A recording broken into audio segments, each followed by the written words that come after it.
नमस्कार, मैं नवीन जायसवाल 4PM राजस्थान में आपका स्वागत है।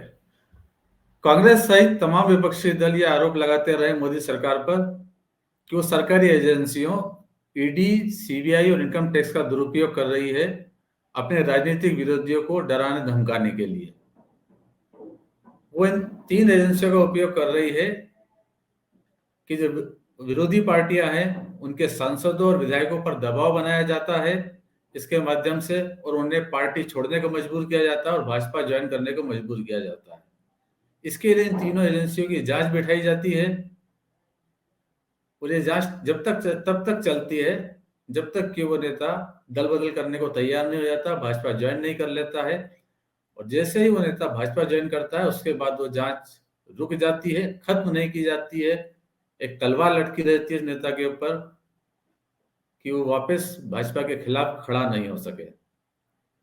इसको लेकर विपक्ष कई बार मोदी सरकार को घेर चुका है, लेकिन अब खुलासा हुआ है कि ये कार्रवाई, इन तीन एजेंसियों का दुरुपयोग का मामला सिर्फ पॉलिटिकल पार्टियों तक और नेताओं तक ही सीमित नहीं है, बल्कि देश में जो उद्योगपति हैं, जो व्यापार व्यवसाय कर रही जो कंपनियां हैं, उनके खिलाफ भी इन्हीं एजेंसियों का दुरुपयोग किया जा रहा है। उन्हें डराया धमकाया जा रहा है, और ये डराया धमकाया जा रहा है चंदा लेने के लिए। बीजेपी को चंदा लेने के लिए एजेंसियों का दुरुपयोग किया जा रहा है, ऐसा आरोप कांग्रेस ने लगाया है प्रेस कॉन्फ्रेंस करके। इसे हफ्ता वसूली की संज्ञा दी है, और इसको लेकर पार्टी ने वित्त मंत्री निर्मला सीतारमण को एक पत्र भी लिखा है, और साथ में प्रेस कॉन्फ्रेंस करके जयराम रमेश ने इसकी जानकारी दी कि 2018-19 और 2020-23 वित्तीय वर्षों में, इन 4 वर्षों में करीब 30 निजी कंपनियों के खिलाफ ईडी की कार्रवाई की शुरुआत हुई, सीबीआई की जांच की शुरुआत हुई, इनकम टैक्स की जांच की शुरुआत हुई। करीब 30 कंपनियां हैं। इसके नाम भी इलेक्शन कमीशन के वेबसाइट में मौजूद हैं, आप देख सकते हैं। ये प्रकाशित भी हुआ है कुछ कंपनियों के नाम।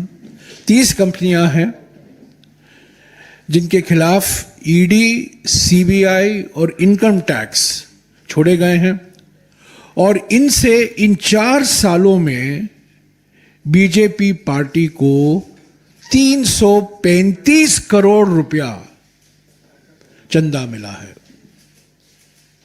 1 करोड़ नहीं, 10 करोड़ नहीं, 100 करोड़ नहीं, 335 करोड़ रुपया। और ये डिक्लेयर्ड है, ये घोषित किया गया है बीजेपी की ओर से, और ये सब जानकारी इलेक्शन चुनाव कमीशन के वेबसाइट पर आपको मिल जाएगा।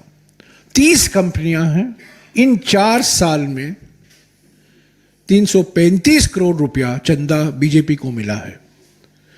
और हम समझते हैं, ये मानना है, बिल्कुल साफ सबूत है कि ये हफ्ता वसूली और कुछ नहीं है।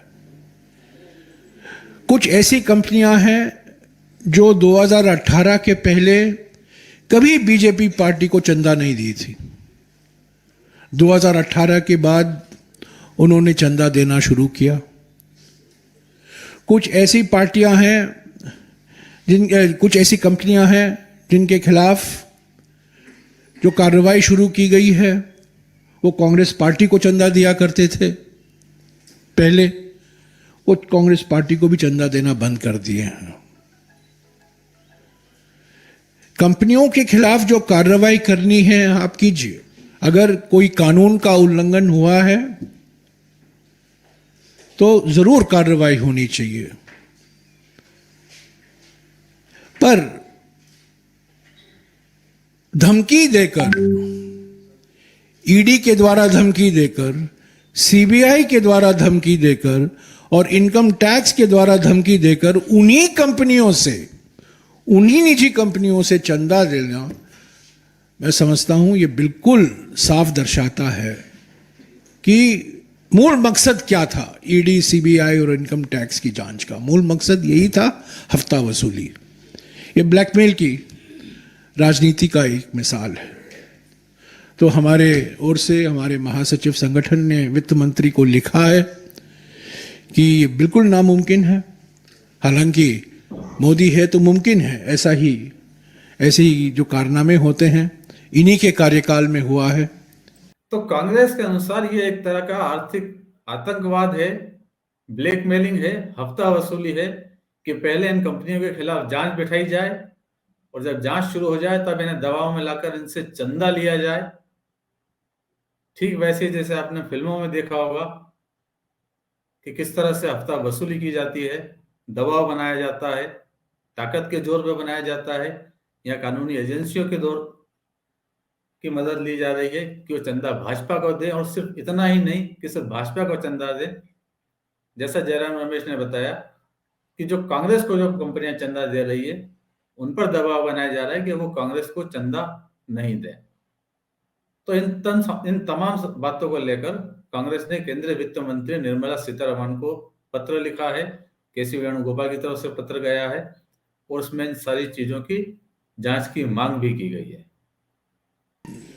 इसकी जांच की मांग की है।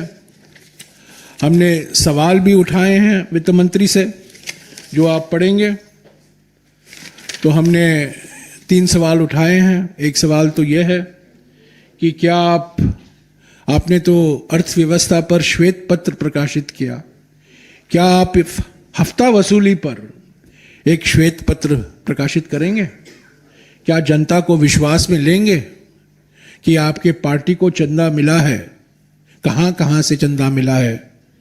और ये विषय और भी महत्व रखता है क्योंकि सुप्रीम कोर्ट ने कहा है कि इलेक्ट्रल बॉन्ड परियोजना हमारे संविधान के खिलाफ है।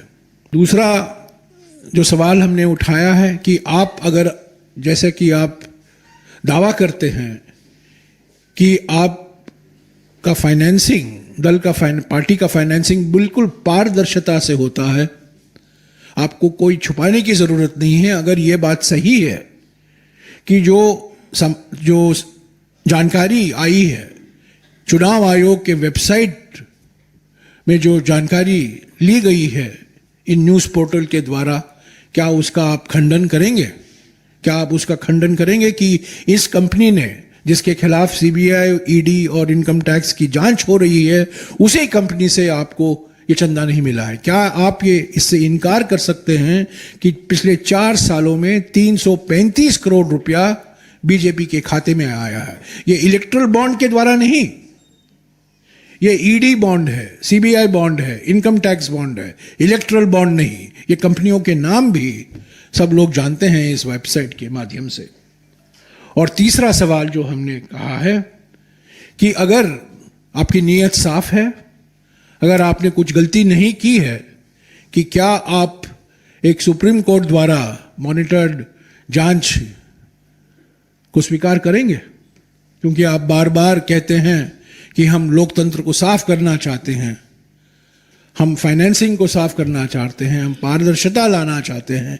इसी दावे के साथ आपने इलेक्ट्रल बॉन्ड।